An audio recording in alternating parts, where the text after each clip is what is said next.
Hello everyone. आज हम class 10th का chapter chemical reaction and equation discuss करने वाले हैं। चलिए हम स्टार्ट करते हैं। इसमें हम क्या देखेंगे, दो टाइप के चेंजेस होते हैं। एक होता है फिज़िकल चेंज और दूसरा होता है केमिकल चेंज। फिज़िकल चेंज क्या होता है? वो चेंज जिसमें कोई भी केमिकल रिएक्शन इन्वॉल्व ना हो उसे हम क्या बोलते हैं? फिज़िकल चेंज बोलते हैं। जैसे एग्जाम्पल है melting of wax, chopping vegetables, boiling water and sponge absorption water। इसका जो सबसे अच्छा एग्जाम्पल है वो है मेल्टिंग ऑफ वैक्स। एक होता है बर्निंग ऑफ कैंडल और दूसरा होता है मेल्टिंग ऑफ वैक्स।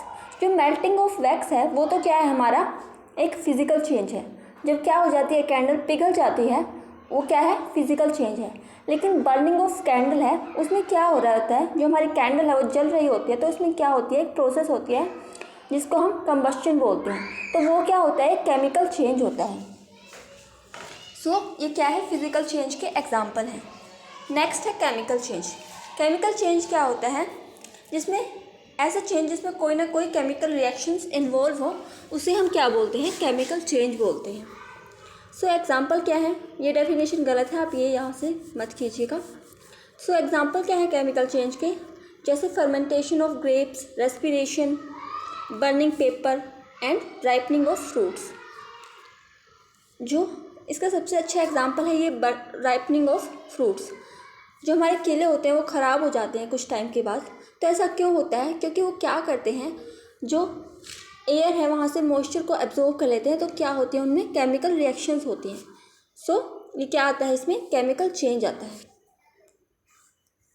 और भी बहुत सारे एग्जाम्पल है जिनमें केमिकल चेंज देखने को मिलता है, जैसे कंबस्शन है, रस्ट है, डाइजेशन है, उसमें भी क्या होती है, केमिकल रिएक्शंस इन्वॉल्व होती हैं।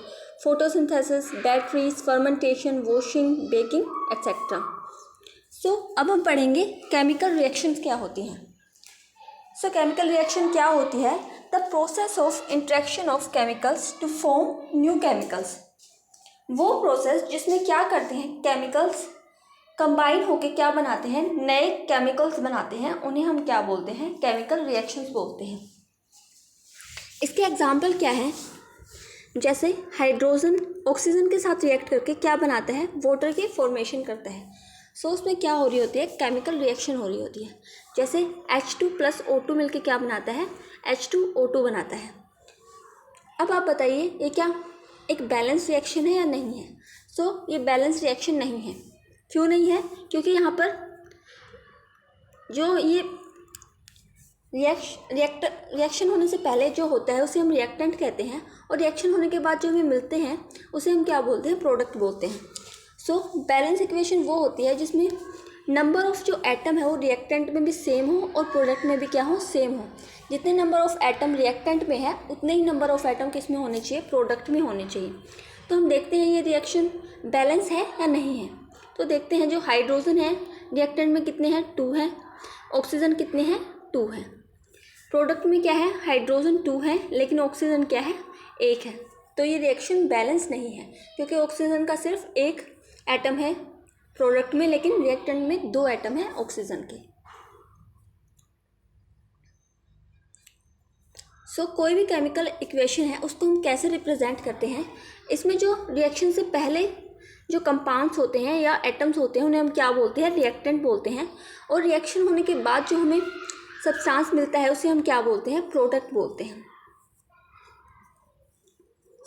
आगे है बैलेंस केमिकल इक्वेशन। वो इक्वेशन जहाँ पर equal number of atom present हो बोथ साइड, मतलब रिएक्टेंट में भी और प्रोडक्ट में भी क्या हो, equal number of atom present हो, उसे हम क्या बोलते हैं, केमिकल इक्वेशन बोलते हैं। अब कुछ केमिकल रिएक्शंस ऐसी होती हैं जिसमें क्या होते हैं, उनको कुछ ना कुछ इन्वॉल्व करना पड़ता है तभी वो रिएक्शंस आगे प्रोसीड होती हैं। जैसे कुछ रिएक्शन होती हैं जो क्या होती हैं, सनलाइट की, हीट की और प्रेशर की प्रेजेंस में होती हैं। अगर उन्हें ये सारी चीज़ें, ये कंडीशन ना मिले तो वो रिएक्शन प्रोसीड नहीं होती हैं। जैसे 2 AgBr को क्या करते हैं हम, जब सनलाइट की प्रेजेंस में करवाते हैं तो क्या बनता है, 2Ag + Br2 की फॉर्मेशन होती है।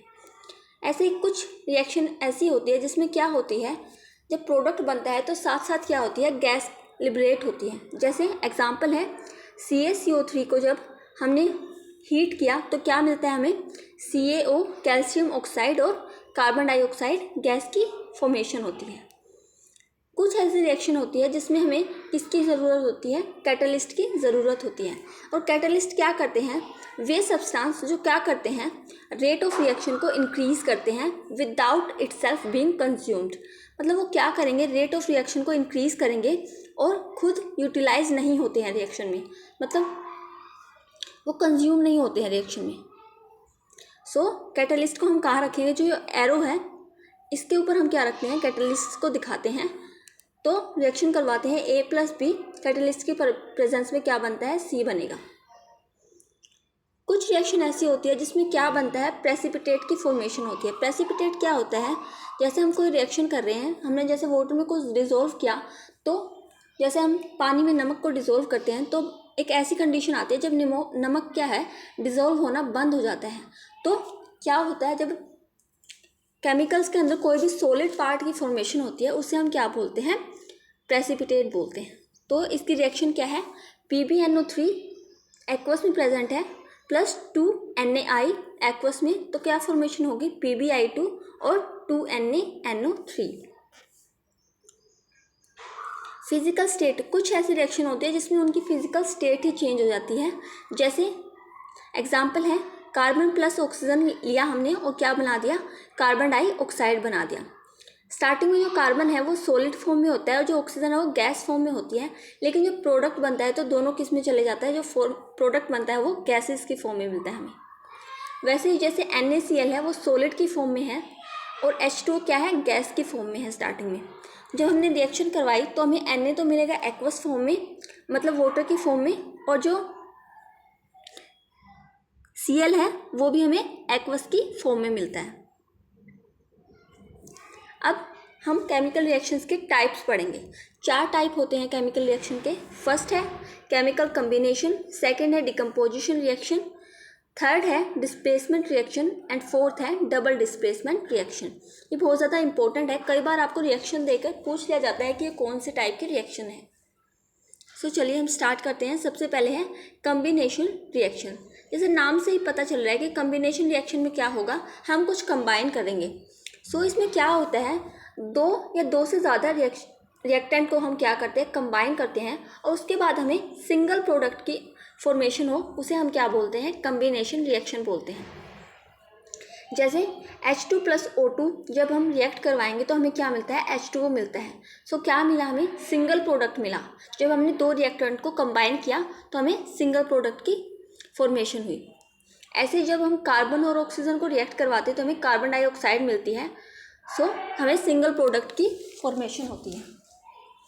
नेक्स्ट जो रिएक्शन का टाइप है वो है डिकम्पोजिशन रिएक्शन। इसमें क्या होता है, डिकम्पोज का मतलब ही क्या होता है, टूटना होता है। जब एक सिंगल रिएक्टेंट डिकम्पोज हो जाता है 2 या 2 से ज़्यादा प्रोडक्ट में, तो उसे हम क्या बोलते हैं, डिकम्पोजिशन रिएक्शन बोलते हैं।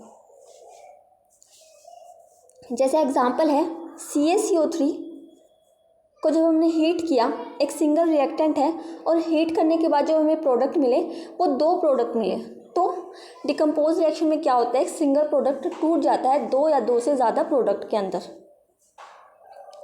अब जो डिकम्पोजिशन रिएक्शन है वो भी 3 टाइप्स की होती है। एक होता है थर्मल डिकम्पोजिशन। थर्मल डिकम्पोजिशन क्या होता है, जो हीट की प्रेजेंस में रिएक्शन होती हैं उन्हें हम क्या बोलते हैं, थर्मल डिकम्पोजिशन रिएक्शन बोलते हैं। इलेक्ट्रोलिटिकल डिकम्पोजिशन रिएक्शन कौन सी होती है, जब हम क्या करते हैं, रिएक्शन में इलेक्ट्रिसिटी प्रोवाइड करते हैं तब वो रिएक्शन फॉर्म होती है, उन्हें हम क्या बोलते हैं, इलेक्ट्रोलिटिक डिकम्पोजिशन रिएक्शन। एग्जांपल है जैसे हम H2O लेते हैं, अगर हम उसको हीट इलेक्ट्रिसिटी प्रोवाइड करेंगे तो ये H2O किस में टूट जाएगा, H2 + O2 में ब्रेक डाउन हो जाएगा। नेक्स्ट है फोटोकेमिकल डिकम्पोजिशन। ये वे रिएक्शन है जो सनलाइट की प्रेजेंस में प्रोसीड होती हैं, उनको हम क्या बोलते हैं, फोटोकेमिकल डिकम्पोजिशन रिएक्शन। जब हम फोटोसिंथेसिस वाली रिएक्शंस पढ़ते हैं वो फोटोकेमिकल डिकम्पोजिशन का ही एग्जांपल है। नेक्स्ट जो टाइप है वो है डिस्प्लेसमेंट रिएक्शन। इसमें क्या होता है, जो एक रिएक्टिव मेटल है, रिएक्टिव एलिमेंट है, वो दूसरे जो लेस रिएक्टिव एलिमेंट है उसको क्या कर देता है, रिप्लेस कर देता है और उसकी जगह खुद आ जाता है। तो उसको हम क्या बोलते हैं, डिस्प्लेसमेंट रिएक्शन बोलते हैं। एग्जाम्पल देख लेते हैं हम, जैसे जिंक क्या है, एक मोस्ट रिएक्टिव एलिमेंट है और आगे क्या है, कॉपर सल्फेट है। तो एक कॉपर क्या है, लेस रिएक्टिव है, तो जिंक क्या करेगा, कॉपर को रिप्लेस कर देगा और इसकी जगह खुद आ जाएगा। तो हमें क्या मिलेगा, जिंक सल्फेट की फॉर्मेशन होगी और कॉपर बाहर निकल जाएगा। नेक्स्ट जो टाइप है वो है डबल डिस्प्लेसमेंट रिएक्शन।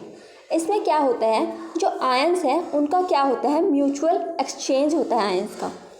जैसे एग्जांपल के थ्रू हम समझेंगे, जैसे NaOH है प्लस हमने HCl के साथ इसको रिएक्ट करवाया तो क्या मिला, हमने NaCl बना और H2O की फॉर्मेशन हुई।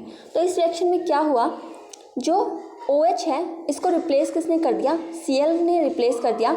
सो Na के साथ क्या आ गया, Cl आ गया, और जो हमारा H बच गया था इसके साथ क्या ऐड हो गया, OH ऐड हो गया। सो हमें किसकी फॉर्मेशन हुई, NaCl और H2O की फॉर्मेशन हुई। अब जो नेक्स्ट है वो है type of reaction on the basis of energy flow. Energy flow के बेसिस पे जो टाइप ऑफ रिएक्शन है वो दो टाइप की होती हैं, एक होती है एंडोथर्मिक रिएक्शन और दूसरी होती है एक्सोथर्मिक रिएक्शन। जो एंडोथर्मिक रिएक्शन होती हैं उनमें हमें एनर्जी को सप्लाई करना पड़ता है, तब वो रिएक्शन क्या होती है, प्रोसीड होती हैं। लेकिन जो एक्सोथर्मिक रिएक्शन है उसमें क्या होती है, एनर्जी इवॉल्व होती है, मतलब रिएक्शन के टाइम एनर्जी, जब प्रोडक्ट बनता है तो एनर्जी क्या होती है, बाहर निकलती है। सो एंडोथर्मिक का एग्जांपल देखते हैं हम, इसमें हमें एनर्जी सप्लाई करनी पड़ती है। एग्जांपल है इसका, जब हम कैल्शियम कार्बोनेट को हीट करते हैं तो हमें क्या मिलता है, कैल्शियम ऑक्साइड मिलता है और CO2 की फॉर्मेशन होती है। सो ये रिएक्शन करने के लिए हमें एनर्जी देनी पड़ेगी। जो एक्सोथर्मिक रिएक्शन है इसमें क्या होता है, मीथेन को जब हम ऑक्सीजन के साथ रिएक्ट करवाते हैं तो क्या मिलता है, हमें कार्बन डाइऑक्साइड मिलता है और H2O बाहर निकलता है, और साथ साथ क्या बाहर निकलेगा, एनर्जी भी बाहर निकलती है इन रिएक्शंस में। सो ये कौन सी रिएक्शन है, एक्सोथर्मिक रिएक्शन है। एक्सो का मतलब है बाहर निकलना, तो एनर्जी इसमें बाहर निकलेगी, और एंडो का मतलब होता है अंदर। सो इसमें हमें एनर्जी खुद से सप्लाई करवानी पड़ती है। सो डिकम्पोजिशन रिएक्शन है आगे, इसके टाइप्स हमने डिस्कस कर लिए हैं। थर्मोलिसिस रिएक्शन वो रिएक्शन जिसमें हमें हीट प्रोवाइड करवानी पड़ती है रिएक्शन करने के लिए। एग्जांपल है जैसे कैल्शियम कार्बोनेट को जब हम हीट करेंगे तो हमें क्या मिलता है, कैल्शियम ऑक्साइड और कार्बन डाइऑक्साइड मिलता है। नेक्स्ट है फोटोलिसिस रिएक्शन। इसमें क्या होता है, जो रिएक्शन होती है वो सनलाइट के प्रेजेंस में होती है। जैसे एग्जांपल है AgCl को जब हम सनलाइट की प्रेजेंस में करवाएंगे तो क्या बनेगा, Ag + Cl2 बन जाएगा, मतलब AgCl ब्रेक डाउन हो जाएगा Ag + Cl2 में। तो लीसिस है, इसमें लीसिस का मतलब ही टूटना होता है। नेक्स्ट है इलेक्ट्रोलिसिस, वे रिएक्शन जो इलेक्ट्रिसिटी की प्रेजेंस में होती है। जैसे H2O को हम अगर इलेक्ट्रिसिटी देंगे तो क्या हो जाएगा, वो H2 और O2 में ब्रेक डाउन हो जाएगा। सो इनमें क्या होता है, टूट जाता है। लिसिस का मतलब है टूटना होता है। तो जो रिएक्टेंट है वो प्रोडक्ट में जब फॉर्म होगा तो क्या हो जाएगा, पार्ट्स में डिवाइड हो जाता है। नेक्स्ट है रिडोक्स रिएक्शन। रिडोक्स रिएक्शन कौन सी रिएक्शन होती है, वो रिएक्शन जिनके अंदर क्या होता है, ऑक्सीडेशन भी और रिडक्शन भी दोनों चीज़ें हो रही होती हैं, उन्हें हम क्या बोलते हैं, रिडोक्स रिएक्शन। अब हम देखेंगे रिडक्शन और ऑक्सीडेशन क्या चीज़ है। सो रिडक्शन क्या होता है, वो प्रोसेस जिसमें क्या होता है, रिमूवल ऑफ ऑक्सीजन होता है। मतलब जब रिएक्टेंट होता है तब तो क्या होता है, ऑक्सीजन होता है, लेकिन जब प्रोडक्ट की फॉर्मेशन होगी तब ऑक्सीजन नहीं होता। तो मतलब रिमूवल ऑफ ऑक्सीजन हो जाएगा, तो वो कौन सी रिएक्शन होगी, रिडक्शन रिएक्शन होगी। दूसरी डेफिनेशन है रिडक्शन की कि वो रिएक्शन या वो प्रोसेस जिसमें क्या होता है, एडिशन ऑफ हाइड्रोजन होता है। मतलब जैसे यहाँ पे हाइड्रोजन के 2 मॉलिक्यूल हैं रिएक्टेंट में, जब प्रोडक्ट फॉर्म होगा तो हमें हाइड्रोजन के 4 एटम मिल जाते हैं या मॉलिक्यूल मिल जाते हैं, तो उसे हम क्या बोलते हैं, एडिशन ऑफ हाइड्रोजन। और उसे हम रिएक्शन को क्या बोलेंगे कि इस रिएक्शन में क्या हो रहा है, रिडक्शन हो रहा है। या फिर क्या होता है, एडिशन ऑफ इलेक्ट्रॉन हो जाता है, उस रिएक्शन को भी हम क्या बोलेंगे, रिडक्शन रिएक्शन बोलेंगे। अब है ऑक्सीडेशन रिएक्शन। ऑक्सीडेशन रिएक्शन क्या होती है, वो प्रोसेस जिसमें क्या होता है, एडिशन ऑफ ऑक्सीजन होता है। मतलब जो रिएक्टेंट था तब के टाइम क्या था, ऑक्सीजन प्रेजेंट नहीं था, लेकिन जब हमने प्रोडक्ट की फॉर्मेशन हुई तब क्या हो गया, उसमें एडिशन ऑफ ऑक्सीजन हो गया। या फिर दूसरी डेफिनेशन क्या है ऑक्सीडेशन की, वो प्रोसेस जिसमें क्या हो, रिमूवल ऑफ हाइड्रोजन होता हो। मतलब स्टार्टिंग में रिएक्टेंट में 4 हाइड्रोजन थे और प्रोडक्ट में सिर्फ हमें 2 हाइड्रोजन मिलते हैं, तो क्या हो गया, रिमूवल ऑफ हाइड्रोजन हो गया। या फिर क्या हो, इलेक्ट्रॉन का रिमूवल हो जाए, उसे हम क्या बोलेंगे, ऑक्सीडेशन रिएक्शन बोलेंगे। सो हम एक एग्जांपल के थ्रू समझते हैं। जैसे एक रिएक्शन दे रखी है, जिंक प्लस कर दिया हमने कॉपर सल्फेट, तो हमें क्या मिलता है, जिंक सल्फेट प्लस कॉपर मिलता है। सो स्टार्टिंग में जो जिंक है उस पर क्या चार्ज होता है, 0 चार्ज होता है। सो जब प्रोडक्ट की फॉर्मेशन होती है तो उस पर क्या आ जाता है, जिंक +2 चार्ज आ जाता है। मतलब स्टार्टिंग में उसके पास इलेक्ट्रॉन नहीं थे, तो और बाद में जब प्रोडक्ट बनता है तो उसके पास इलेक्ट्रॉन आ जाते हैं, तो एडिशन ऑफ इलेक्ट्रॉन हो गया। तो जिंक का क्या हुआ है, जैसे इलेक्ट्रॉन आ गए तो उसमें क्या है, जिंक 2+ हो गया। 2+ का मतलब क्या है, प्लस पॉजिटिव चार्ज है, तो मतलब उसके पास क्या है, इलेक्ट्रॉन की कमी है। तो इलेक्ट्रॉन की कमी है तो उसका क्या हुआ है, ऑक्सीडेशन हुआ है। और कॉपर क्या था हमारा, +2 चार्ज था। +2 चार्ज का मतलब क्या है, उसको 2 इलेक्ट्रॉन की ज़रूरत है। और 2 इलेक्ट्रॉन की ज़रूरत है, जब प्रोडक्ट की फॉर्मेशन होती है तो कॉपर हो जाता है 0 में आ जाता है चार्ज उस पर। तो अब क्या हो गया, उसने 2 इलेक्ट्रॉन ले लिए हैं। पहले उसके पास कॉपर 2 पॉजिटिव था, 2 इलेक्ट्रॉन गेन करने के बाद वो क्या बन जाता है, कॉपर बन जाता है। तो मतलब उसका क्या हुआ है, रिडक्शन हुआ है, क्योंकि उसमें एडिशन ऑफ इलेक्ट्रॉन हुआ है। जैसे यहाँ पे जिंक है, जिंक क्या था, 0 चार्ज था, बाद में उस पर जिंक 2 पॉजिटिव हो गया, पॉजिटिव चार्ज आ गया, मतलब उसके पास इलेक्ट्रॉन की कमी हो गई। तो वो क्या है, रिमूवल ऑफ इलेक्ट्रॉन है। और रिमूवल ऑफ इलेक्ट्रॉन किस में होता है, ऑक्सीडेशन में होता है। उसके बाद 2 टर्म आती है, एक होता है रिड्यूसिंग एजेंट और दूसरा होता है ऑक्सीडाइजिंग एजेंट। रिड्यूसिंग एजेंट क्या होते हैं, वो एजेंट होते हैं जो क्या करते हैं, खुद को तो ऑक्सीडाइज करते हैं लेकिन दूसरे को रिड्यूस कर देते हैं। और ऑक्सीडाइजिंग एजेंट क्या होते हैं, वो एजेंट जो खुद का तो रिडक्शन करते हैं लेकिन जो दूसरा आयन है उसको क्या कर देते हैं, ऑक्सीडाइज कर देते हैं। तो इस रिएक्शन में रिड्यूसिंग एजेंट कौन है, जिंक है। जिंक क्या करता है, खुद का तो उसका ऑक्सीडेशन हो रहा है लेकिन वो कॉपर को क्या कर रहा है, ऑक्सीडाइज कर रहा है। सो आप इससे समझ सकते हैं। नेक्स्ट जो टर्म आती है, कोरोजन आती है। कोरोजन क्या होता है, जब हमारे जो मेटल सरफेस हैं वो उन पे किसी कुछ सब्सटेंस का अटैक हो, जैसे ऑक्सीजन, मॉइस्चर, एसिड्स, इनका अटैक हो, तो उन पे क्या हो जाता है, जंग लग जाता है, कोरोड हो जाते हैं वो। तो उसको हम क्या बोलते हैं, उस प्रोसेस को कोरोजन बोलते हैं। जब हमारी मेटल सरफेस है, मेटल की चीज़ें ऑक्सीजन, मॉइस्चर और एसिड के अटैक में आ जाती हैं, मतलब उन पे ये सारी चीज़ें लग जाती हैं, उनके प्रेजेंस में क्या हो जाता है, हमारा जो मेटल है वो ख़राब हो जाता है, कोरोड हो जाता है, उसी को हम क्या बोलते हैं, कोरोजन बोलते हैं। सो ये कोरोजन है, इसको हम कैसे प्रिवेंट कर सकते हैं, इसके 4 टाइप्स हैं जिससे हम क्या कर सकते हैं, कोरोजन को प्रिवेंट कर सकते हैं। 4 मेथड हैं। पेंटिंग से हम क्या कर सकते हैं, जंग लगने से बचा सकते हैं, ग्रीसिंग से, ऑयलिंग से, गैल्वेनाइजेशन से। ये 4 प्रोसेस है जिनसे हम क्या कर सकते हैं, कोरोजन को प्रिवेंट कर सकते हैं। अब कुछ रिएक्शंस आती है कोरोजन की, एग्जाम्पल है जैसे आयरन क्या करता है, ऑक्सीजन और H2 की प्रेजेंस में क्या फॉर्मेशन करता है, हाइड्रेटेड आयरन ऑक्साइड की फॉर्मेशन करता है। और जो फॉर्मेशन की हाइड्रेटेड आयरन ऑक्साइड, इसका कलर कैसा होता है, रेडिश कलर होता है इसका। उसके बाद जो सेकंड एग्जांपल है, जब हम कॉपर को कार्बन डाइऑक्साइड और H2 की प्रेजेंस में रिएक्ट करवाते हैं तो हमें क्या मिलता है, कॉपर कार्बोनेट मिलता है। और उसका कलर कैसा होता है, ब्लूइश ग्रीन कलर होता है। वैसे जब हम सिल्वर को सल्फ़र के साथ रिएक्ट करवाते हैं तो हमें क्या मिलता है, सिल्वर सल्फाइड मिलता है। और उसका कलर कैसा होता है, ब्लैक होता है। जैसे सिल्वर, कई बार जो सिल्वर की अंगूठियाँ होती है वो ब्लैक हो जाती हैं, तो उसका कारण क्या होता है, वो सल्फ़र के साथ रिएक्ट कर जाती है जिसकी वजह से उनका रंग काला हो जाता है। नेक्स्ट एक टर्म है रेंसिडिटी। रेंसिडिटी क्या है, जब जो हमारा खाना है उसको हम खुला छोड़ दें तो वो क्या हो जाते हैं, 1 दिन के बाद या 10-12 घंटे के बाद क्या हो जाते हैं, वो ख़राब हो जाते हैं। तो ऐसा क्यों होता है, क्योंकि जो हमारे फूड मटेरियल हैं वो क्या कर लेते हैं, उनके अंदर क्या होता है, फैट और ऑयल होता है। तो ऐसे फूड मटेरियल जो क्या कंटेन करते हैं, फैट और ऑयल को कंटेन करते हैं, अगर हमको उनको खुला छोड़ते वो क्या कर लेते हैं, एयर के साथ रिएक्शन शो कर लेते हैं, जिसकी वजह से क्या हो जाता है, उनका ऑक्सीडेशन हो जाता है। सो क्या हो जाता है, हमारा खाना ख़राब हो जाता है। सो हम इस रेंसिडिटी को प्रिवेंट कैसे कर सकते हैं। सो आपने घर में भी देखा होगा, अगर हम खाने को क्या कर दें, एयर टाइट कंटेनर के अंदर बंद कर दें तो वो ख़राब नहीं होते हैं, या फिर अगर हम उनमें एंटीऑक्सीडेंट ऐड कर दें तो भी क्या है, हमारा खाना ख़राब नहीं होगा। या फिर जो चिप्स के पैकेट होते हैं उनमें क्या होती है, गैस भरी होती है, नाइट्रोजन गैस, जिसकी वजह से क्या होता है, जो हमारे चिप्स हैं वो ख़राब नहीं होते हैं। नेक्स्ट एक प्रोसेस होती है जिसको हम क्या बोलते हैं, सैपोनिफिकेशन बोलते हैं।